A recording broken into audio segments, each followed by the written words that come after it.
예, 여러분 안녕하세요. 이번 학기는 특별히 어렵습니다. 지금 4월이 거의 10일이 가까워지는데 아직 만나지도 못하고 있지요. 다들 건강하죠? 지금 우리 경찰학 연습 수업은 1주차부터 3주차까지 과제를 내다가 과제를 냈을 때는 곧 개강을 해서 대면 수업을 할 수 있을 거라고 생각을 했는데 이제 이것이 좀 더 길어지는 것 같습니다. 그래서 4주차부터는 동영상 강의를 제가 준비하여 보내도록 하고요.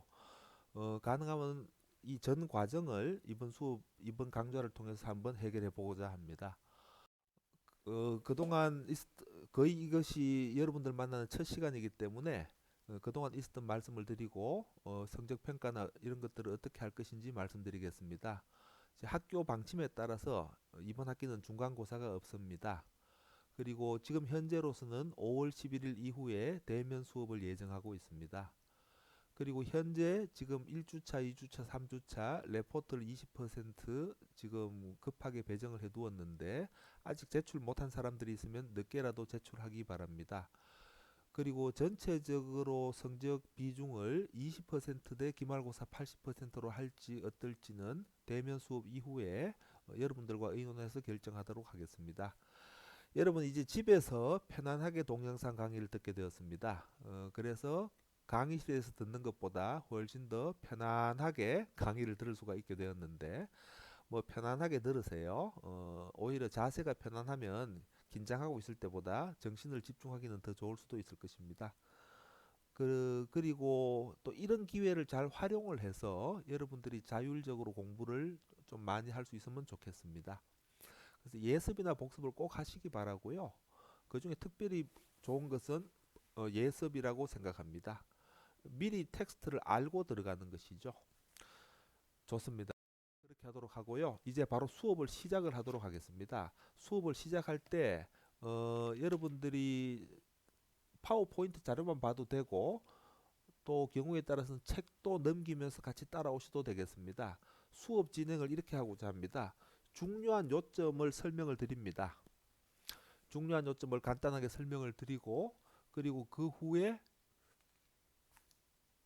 문제를 선별해서 풀도록 하겠습니다.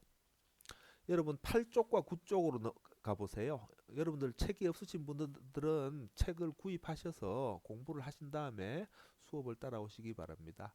자, 1장이 경찰과 경찰학이죠. 경찰과 경찰학. 자, 경찰과 경찰학이라는 말을 하면 가장 먼저 떠오르는 질문이 경찰이 무엇이냐라는 것일 겁니다. 여러분 국어 사전을 찾아보면 이렇게 나옵니다. 파워포인트에 있는 내용입니다.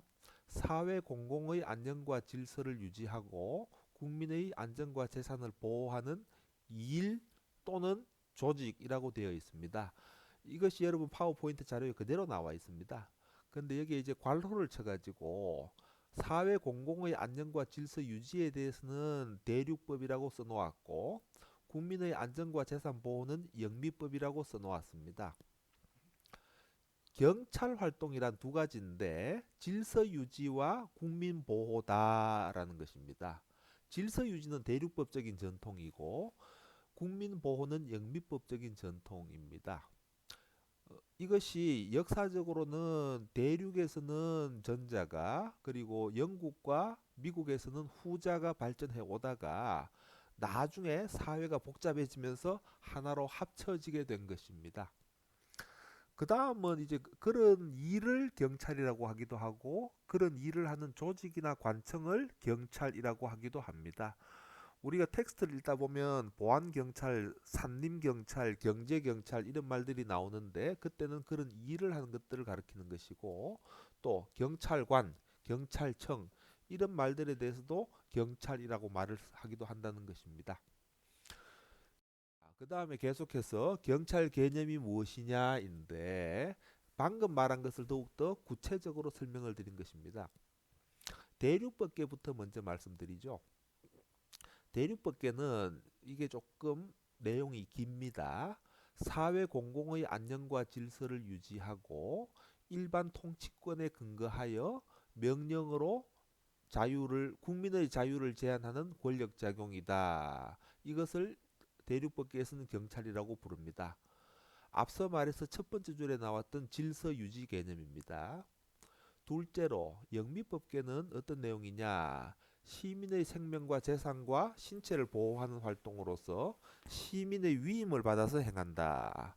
그리고 국민에게 서비스를 제공하는 비권력 작용이다. 여러분, 이 대륙법계와 영미법계의 개념 구분은 굉장히 중요합니다. 이 개념 구분이 이렇게 갖추어진 다음에 처음부터 거의 경찰학 총론의 끝부분까지 계속 대륙법계냐 영미법계냐를 묻는 질문이 나옵니다. 그래서 이것은 굉장히 중요하니까 잘 알아두기 바랍니다. 이 자료에서도 벌써 여러 번 나올 수가 있을 것입니다. 여러분 그 다음으로 하겠습니다. 그 다음은 여러분 그 텍스트의 8쪽에서 9쪽에 나와 있는 내용을 줄여 두었습니다. 시대성에 따른 구분인데요. 여기서는 대륙법계를 중심으로 말씀을 드립니다. 이 대륙법계는 왼쪽으로 쭉 내려가면서 고대, 중세, 절대 군주국가, 법치국가. 여러분 시대가 변하면서 사회가 변하지요. 그것을 이제 네 단계로 구분을 해서 이야기했어요. 그런데 여기서 중요한 특징이 하나가 있습니다. 점점 더 경찰의 활동 범위가 줄어드는 겁니다. 무슨 얘기냐? 처음에는 넓었어요. 나중에는 적어집니다. 경찰이 개입할 수 있는 범위가 줄어든다는 얘기입니다. 자, 고대는 정치 자체를 경찰이라고 했다는 겁니다. 법이다. 좀 더 다른 말로 헌법이다. 폴리티아라는 말이 나올 겁니다. 중세로 넘어오면서 여러분 유럽에서는 국민을 다스리는 기관이 둘이 있었습니다. 교회가 있었고 천주교회죠. 교회가 있었고 국가가 있었습니다. 중세에서는 그래서 교회를 제외하고 국가가 하는 겁니다. 국가의 행동만을 경찰이라고 했습니다. 앞에 것보다 줄어들었습니다. 그 다음 세 번째는 절대 군주 국가인데요. 이 절대 군주 국가는 다른 말로 경찰 국가라고 합니다. 자, 여기서는 특수 국가 작용을 제외하고 일반 국가 작용만을 이야기한다라는 겁니다. 특수 국가 작용은 사법, 행정, 재정, 군사, 외교 이런 것들입니다. 일반 국가 작용은 일반 행정을 이야기합니다. 그러니까 절대 군주 국가에서 경찰 국가에서 경찰의 역할은 일반 행정 자체를 경찰이라고 표현했다라고 본다는 겁니다. 그래서 여기서는 국민의 적극적인 복리 증진 개념까지 함께 나오는 겁니다. 자, 절대 군주 국가는 왕정 국가죠. 왕정 국가에서 나중에 왕의 권한을 제한합니다. 법으로 제한합니다. 법치 국가가 나옵니다. 이것이 18세기 후반에 나오는데 이것들은 이제 일반 행정에서 특수 행정으로 경찰이 분류가 됩니다. 특수한 행정이다. 여러분 우리나라에서 경찰이 일반 경찰 공무원이 아니라 특정직 공무원이 되는 겁니다. 특수행정입니다. 경찰관은. 자, 그렇게 되면서 적극적으로 복리 정진하는 부분을 빼고 소극적으로 질서 유지하는 것만을 경찰의 활동으로 본다는 것입니다. 이건 아주 중요하고요. 자, 여기서 지금 같은 이야기가 다시 나오는데 간단하게 넘어갑니다. 여러분 눈으로만 한번 훑어 내려가셔도 될 거예요. 대륙법계는 안녕과 질서 유지를 목적으로 일반 통치권에 근거해서 국민의 자유를 제한하는 권력작용이다라는 것이고, 영미법계는 국민의 재산 신체를 보호하기 위해서 위임을 받아 누구의 시민의 위임을 받아서 법 집행과 서비스를 시민을 위해서 한다는 것이고, 이것은 비권력적 작용이다. 여러분 대략 이렇게 기억하시면 좋겠습니다. 대륙법계는 권력작용이고 영미법계는 비권력작용입니다. 대륙법계는 질서를 중요시합니다. 사회 전체를 중요시합니다. 영미법계는요, 개인을 보호합니다. 자유를 좀 더 중요시합니다. 자, 여기까지 정리해두고 그 다음으로 넘어갑니다. 여러분 대륙법계, 영미법계의 다른 표현인데요. 대륙법계는 왕권 강화 수단이다. 경찰이 앞서 나온 말을 다시 적었습니다. 영미법계에서는 시민 보호를 위한 시민의 위임이다. 이렇게 기억을 하시고 그 다음에 여기 비슷비슷한 개념들이 나오는데 여러분 이것들을 외우려고 하시지 말고 논리적으로 추론을 해보시면 좋겠어요. 왕권을 강화하니까 국가와 국민이 대립하게 됩니다. 국가와 국민이 반비례하게 됩니다. 자, 질서를 유지하기 위해서 개인의 자유를 억압하게 되겠죠. 그래서 권력적 작용이 됩니다. 명령하고 강제합니다. 그래서 당연히 국가 경찰 체제가 될 것이고 또 다른 말로 하면 집권형이 될 겁니다. 영미법계는 자유를 중요시한다고 했습니다. 그래서 시민 보호가 포인트입니다. 시민의 위임을 받아서 경찰이 이루어집니다. 그래서 국가와 시민이 대립하지 않는다, 평등하다, 수평적인 관계다 이렇게 말을 할 수가 있겠고요. 그래서 국가와 시민이 비례적이다, 아까 수평적이다라는 말로 표현이 되었다고 생각하실 수가 있겠지요. 그리고 비권력적 작용이다. 법을 집행할 뿐이다. 강제하는 것보다는 서비스를 주는 것이다. 그리고 이것은 역시 자치경찰 체제와 분권형으로 나뉜다. 여러분 어떤 것들을 막연하게 외우는 것도 중요하지만 어떤 논리적인 흐름을 따라서 구조를 파악하시는 것이 중요하다고 생각해요. 앞으로 가서 여러분 밑에서 세 번째, 네 번째가 경찰 국가 시대고 여기는 적극 목적이 포함된 거죠. 법치 국가 시대는 내정에서 분리되고 소극 목적만 한다고 합니다. 그럼 여기서 어떤 문제가 발생하느냐? 경찰 국가 시대의 세 번째 경찰 국가 시대의 경찰 내정이란 이름 하에 모든 것을 다루었다가 법치 국가 시대에 소수만 경찰이 됩니다. 그러면 그 전에 경찰 그 전에는 경찰에 속했다가 나중에는 경찰에 속하지 않는 것이 있습니다. 이렇게 하는 것을 무엇이라고 하느냐? 비경찰화라고 한다는 것입니다. 비경찰화. 그래서 달리 말하면 적극 목적의 활동, 국가 활동을 배제하는 것이 경찰 활동이다라는 겁니다. 그래서 적극 목적과 소극 목적을 구분해서 볼 필요가 있겠어요. 적극 목적은 여러분 적극적으로 공공의 복리를 증진한다라는 겁니다. 이것도 한번 생각을 해보세요. 나는 편하게 사는데 더 행복하게 해줄게 라는 겁니다. 우리가 너희들을 더 행복하게 해줄게. 듣기는 좋은 말이죠. 그런데 더 행복하게 해줄게 라고 하면서 이제 어깨에 힘이 들어가서 국민들을 괴롭히는 경우들이 있었다라는 것입니다. 그래서 이제 공공복리 증진인데 자 여기에 들어갔던 것들이 이제 여러 가지 방식의 그 활동들입니다. 산림경찰, 영업경찰, 관세경찰, 위생, 보건, 경제, 건축경찰 이제 이런 개념들이 나오는데요. 자 이런 개념들은 우리가 여러분 앞에서 경찰 개념을 설명을 할 때 사회 공공의 안녕과 질서를 유지할 목적으로라고 이야기했죠.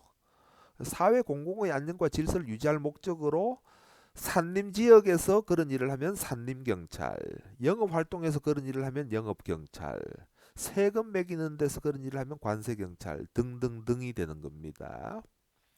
요것이 적극 목적이었습니다. 반면에 소극 목적은 치안만을 다루는 겁니다. 치안. 안전을 다룬다라는 것이죠. 치안. 치안본부 이런 말 들어보셨죠? 치안경찰은 여러분 요게 이제 1차적으로 경찰 개념과 가까운 개념입니다. 미풍양속을 보호한다. 풍속. 교통경찰, 경비경찰, 생활안전경찰 요런 것들을 한번 생각해 보시면 요런 것들은 실제로 경찰들이 수행하는 경찰이죠. 여러분들 뭐 혹시 풍속 경찰 개념이 조금 낯설게 느껴지는 사람들이 있을지 모르겠지만 뭐 예를 들면 비행 청소년들이 담배 피고 술 먹고 사회의 미풍양속을 해치는 것을 여성 청소년계에서 관리를 합니다. 이것을 풍속 경찰 활동이라고 한다고 생각하시면 될 것 같아요. 자, 적극 목적과 소극 목적이 이렇게 나뉘는데, 자, 법치국가 시대에서는 무엇만 경찰로 다룬다고요? 무엇만 경찰이 담당한다고요? 소극 목적을 위한 활동만을 경찰이 담당한다는 겁니다. 자, 그리고 이 그 비경찰화 두 번째입니다. 요것이 지금 나중에 여러분 경찰 개념하고도 미리 합쳐지는 부분인데 미리 설명해 둘 필요가 있겠어요. 자, 보안경찰, 왼쪽에 보안경찰이 있고요. 오른쪽에 협의의 행정경찰이란 개념이 있습니다. 이 개념도 뒤에 들어가면 중요한 말이지만 지금은 어, 그냥 설명을 하지 않겠어요. 보안경찰은 경찰 활동의 독자성을 이야기합니다. 경찰 활동의 독자성. 고유한 경찰 적용이다. 무슨 얘기냐면은 풍속 경찰, 교통, 경비 이런 것들은 경찰이 바로 이 일을 위해서 배당받았죠. 경찰이 국가로부터 명령받았죠. 그래서 경찰이 교통 단속하고 경비하고 여성 청소년의 생활 안전을 도모하는 것은 보안 경찰이라고 하는 것이고요. 자, 오른쪽에 대해서 여러분 개념을 좀 이해하기 어려울 수가 있는데 이것이 무엇이냐면은 자, 부수성입니다. 부수성. 부수적인 작용이다라는 겁니다. 여러분 구체적인 보기를 들어서 말씀드릴게요. 산림경찰은 누가 하나요, 여러분? 산림청에서 합니다. 산림청에서. 산림청에서 그 우리 우리의 아름다운 산을 보호하고 그리고 천연기념물 이런 것들을 보호하면서 또 이런 산에서 사람들의 안전에 관계된 일이 일어날 때 경찰 활동을 한다는 겁니다. 그런 의미에서 부수적이라는 겁니다. 마찬가지 보기를 관세경찰. 관세경찰은 누가 할까요? 국세청 내지는 관세청에서 합니다. 위생경찰은요, 보건복지부에서 하겠죠. 달리 말해서 산림청이나 보건복지부나 관세청에서 자기들의 주 업무를 하는 중에 부수적으로 국민에게 명령 강제해서 이런저런 일을 하는 것을 협의의 행정경찰이라고 한다는 것입니다. 그리고 이것은 앞서 말씀드렸듯이 비경찰화로 경찰 업무가 아닌 것으로 배제되었습니다. 자, 그 다음에 비경찰화의 어떤 역사적인 맥락을 이야기하는 것인데 이 내용은 텍스트 10쪽에 자세하게 설명이 되어 있습니다. 역사적으로 대략 네 가지가 있습니다. 1794년에 프로이센 일반 란트법이라는 것이 있고요. 1795년에 경제처벌법전이라는 것이 요거는 프랑스의 이야기입니다. 죄와 형벌법전이라고 하기도 합니다. 1882년에 크로이츠베르그 판결이라고 있습니다. 여러분 요거는 좀 더 자세하게 알아둘 필요가 있습니다. 크로이츠베르그 판결은 베를린과 관계가 있어요. 베를린 경찰청장이 어떤 명령을 내렸습니다. 그 명령의 내용이 뭐냐면은 그 전성 기념비가 있었어요. 크로이츠베르크라는 언덕에 전성 기념비라는 것이 있었는데 그 베를린 경찰청장이 자, 그 베를린에서 내지는 독일 사람들이 전쟁에서 싸워서 이겨가지고 아주 높은 멋진 그 전성 기념비를 세웠어요. 근데 이제 도시가 발달하면서 사람들이 고층 빌딩들을 짓기 시작했어요. 고층 빌딩들을 짓다 보니까 전성 기념비가 안 보이는 거예요. 그래서 전성 기념비가 안 보이는 거는 이거는 국민의 안전과 내지는 어떤 안보 의식에 지장이 된다라고 해서 경찰청장이 어떤 얘기를 했냐면은 그 전성비가 안 보이도록 전성비가 보일 수 있도록 건축물의 높이를 제한해야 된다.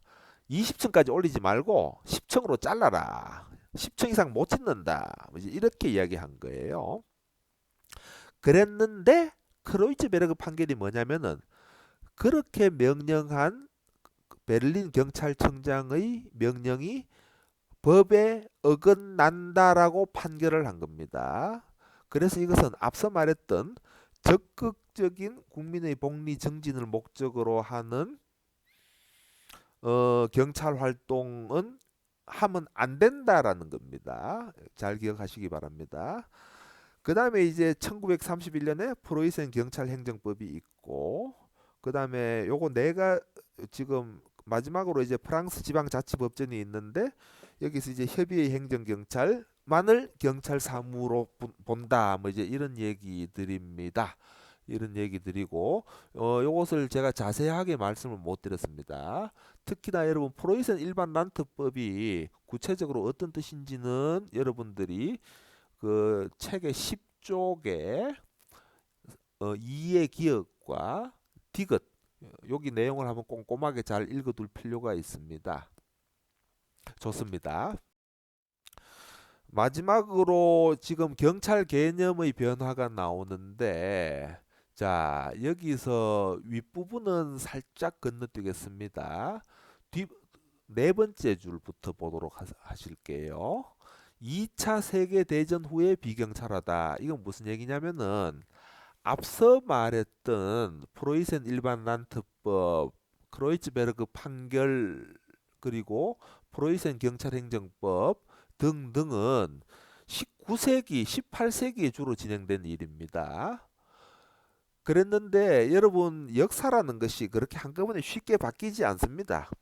앞에서는 선언적으로 그런 것들이 있었고 2차 세계대전 후에는 이것들이 구체적으로 집행되었다라는 겁니다. 일반화되어서 집행되었다가 됩니다. 자, 그래서 2차 세계대전 후에 비경찰화가 본격적으로 정착되었다라고 생각하면 되겠습니다. 그래서 비경찰화와 관련된 아주 중요한 규정이 뭐냐면은 여러분 경찰관 직무집행법이 되겠습니다. 요게 우리나라의 경우에 1953년에 만들어졌는데 그리고 이것은 경찰관은 직무집행법에 근거한 활동만 할 수 있다는 이야기를 하고 있어요. 좋습니다. 좋고 그래서 현재는 그 경찰 활동은 선한 일이라고 다 해서는 안 된다는 뜻입니다. 여러분 착한 경찰이 되면 안 되고요. 법률을 정확하게 알아서 법규를 잘 알고 그 법률의 범위 안에서 행동하시는 경찰들이 되셔야 돼요. 그러면 그 법률의 가장 기본적인 내용이 뭐냐면은 국민의 자유 권리 보호와 사회 공공의 질서 유지를 위한 직무 수행만을 여러분들이 해야 됩니다. 이 근거가 어디 있느냐? 경찰관 직무집행법에 있어요. 그래서 여기에 어떤 필요한 조치들이 규정되어 있다가 되겠습니다. 자, 여러분 좀 설명이 그럭저럭 한 23, 4분 정도 길어졌습니다만 여러분 지금부터는 여러분 책을 펴셔서 책의 여러 가지 문제들에 대한 설명을 조금 보면서 방금 배운 것들을 복습하는 계기로 삼았으면 좋겠어요. 여러분 9쪽을 한번 보세요. 9쪽. 9쪽. 기출 OX 아래쪽에 있죠. 아마 여러분들 과제를 하느라고 미리 생각하셨겠지만 자 여기서는 이게 O인가요? X인가요? 한번 읽어볼까요? 여러분 책을 보시기 바랍니다. 제가 읽겠습니다. 경찰 국가에서는 계몽 철학을 사상적 기초로 하여 소극적 치안 유지뿐만 아니라 적극적인 공공복리의 정진을 위한 강제력의 행사도 경찰의 개념에 포함되었다. O인가요? X인가요? X입니다. 왜 X죠? 여러분 틀렸을 때 왜 틀렸는지를 알아야 되겠죠. 여러분 순서가 바뀌었어요. 여러분 원래는 적극적인 활동, 소극적인 활동 모두 하고 있었습니다. 그러다가 적극적인 목적이 배제된 것이죠. 그래서 이것은 말이 잘못되었습니다. 11쪽으로 넘어가겠습니다. 11쪽. 02번을 잠깐 보시죠. 자, 여기 좀 어려운 개념들이 있긴 합니다만 복습 겸해서 한번 보도록 하겠습니다. 범죄의 예방과 검거 등 보안경찰 이외의 협의의 행정사무, 경찰사무, 즉 영업경찰, 건축, 보건경찰 등의 경찰사무를 다른 행정관청의 분장사무로 이관하는 현상을 무엇이라고 하죠? 답은 여러분들이 이미 알고 계실 겁니다. 그래서 비경찰화에 대한 설명 03번을 다시 한번 참조하시고요. 문제는 조금 더 빨리 넘어갑니다. 여러분 04번에서는 이것도 복습 겸해서 한번 읽어보도록 하겠습니다. 영미법계의 경찰 개념은 자치권적 개념을 전제로 경찰과 시민과의 관계를 여러분 하나하나 생각을 하시죠. 친화적이고 비례적이고 수평적 관계라 한다 하며 경찰의 역할 및 기능을 기준으로 형성된 개념이라고 한다. 여러분 중요한 개념이 뭐죠? 영미법계는 자유보호입니다. 대륙법계는요 질서유지입니다. 요 키워드를 잘 기억하시기 바랍니다. 요거 맞는 거죠. 자 12쪽으로 오시기 바랍니다. 12쪽으로 오셔서 오늘 한 14쪽까지 시간이 조금 지나더라도 한번 진행을 하도록 해보겠습니다. 모든 문제를 다 설명을 하지는 않겠습니다. 여러분 05번은 설명하지 않겠습니다. 어떤 부분이 틀렸죠? 여러분 12쪽 5번입니다. 정치를 제외한이란 말을 틀렸다라고 제가 이렇게 좀 빨리 넘어가겠습니다. 이해되시죠? 요게 이해가 안 되시는 분은 예습을 안 하신 거예요. 과제를 풀지 않으셨거나. 여러분 06번은 개수라는 말이 좀 이상한 말이 되어서 좀 좋은 문제가 아니라서 넘어가겠습니다. 07번은요. 어떤 문제죠? 경찰은 외교, 군사, 재정, 사법을 제외한 내무행정 전반을 의미하였다인데요. 여러분 여기서 틀린 것이 뭐냐면은 독일 제국경찰법입니다. 여러분 요게 시기적으로 중세의 시기입니다. 중세의 시기. 우리 앞에서 고대, 중세, 경찰국가시대, 법치국가시대 네 가지로 나누었어요. 이거는 지금 경찰국가시대가 아니란 말이죠. 경찰국가시대가 아닙니다. 중세시대입니다. 중세시대는 이게 다 뭉뚱그려 가지고 다 경찰이 다 했어요. 그래서 틀린 것이 되겠습니다.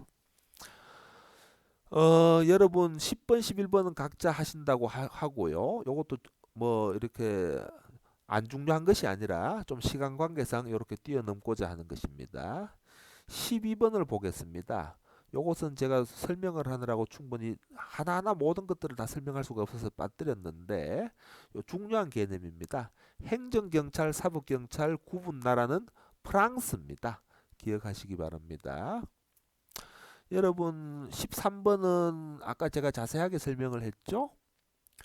그 크로이츠베르크 언덕에 있는 전성기념비 이야기했습니다. 그래서 1882년 근데 여기서 중요한 게 프랑스가 아니라 이거는 좀 문제가 조금 깊이가 없네요. 독일이란 부분이 틀렸다고 하네요. 그 다음에 여러분 15번을 가겠습니다. 자, 경찰국가 시대의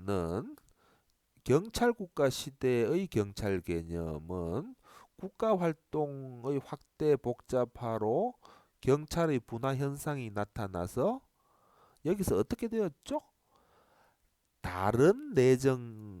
다른 그러니까 외교, 군사, 재정, 사법을 제외한 일반 내정만을 다룬다고 했습니다. 자, 여러분 이 사실을 기억하시기 바랍니다.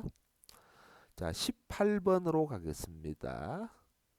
자, 18번은 쭉 읽다가 조심해야 됩니다. 친화적, 여러분 눈이 좀 빨리 따라온다고 생각하고 18번 거의 제가 끝 부분까지 갔어요.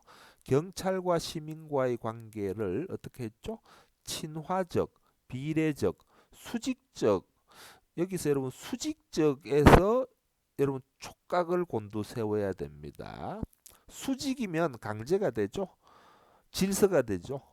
수평이어야 맞습니다. 그래서 틀린 것이 X가 되겠습니다. 자, 영미에서는 경찰이란 무엇인가라는 문제로 경찰 개념이 논의되었다. 뭐 이것은 뭐 중요한 문제가 아닌 것 같습니다. 그 다음부터는 경관 시험 문제이기 때문에 좀 빼도록 하겠습니다. 18번부터 경찰 간부 시험 문제죠. 한 가지만 더 강조를 하도록 하겠습니다. 23번, 24번 정도만 한번 좀 살펴보도록 합시다. 23번에서는 크로이츠베르크 판결은 경찰 임무의 목적 확대의 결정적인 계기로 만든, 여러분 목적 확대일까요? 아니면 경찰 임무의 목적 축소일까요? 목적 축소로 생각해야 되겠죠. 왜? 경찰은 적극적인 복리 정진까지 하면 안 된다. 경찰의 활동을 제한해야 된다. 요게 이제 프로이츠베르크 판결의 요지죠. 그래서 틀린 겁니다. 24번은 경찰 국가 시대에는 소극적인 치안 유지만 할 뿐 적극적인 공공 정진을 위해 강제력을 행사할 수 없었다. 맞나요? 틀린가요? 여러분 이거는 앞에서 한번 새로 확인하시기 바랍니다. 이것은 법치 국가 시대에 와서 이렇게 만들어진 겁니다. 경찰 국가 시대라는 개념을 여러분 왕권 국가라고 생각을 하세요. 왕권 국가, 절대 왕정 시대입니다. 왕이 다 마음대로 하는 겁니다. 여러분 대략 시간이 한 32분 정도 지났습니다. 32분 정도 지났는데 일단 오늘 첫 번째 수업이라서 조금 여러분들 워밍업이 안 된 상태에서 제가 진행을 많이 나가버렸습니다. 그런데 다시 한번 말씀드리지만 여러분 요거 공부하신 거 다시 한번 공부하시고 시간을 잘 보내시고 다음 시간은 이어서 14쪽부터 진행을 해 나가도록 하겠습니다. 여러분들 수고 되게 많으셨습니다. 이상 마치겠습니다.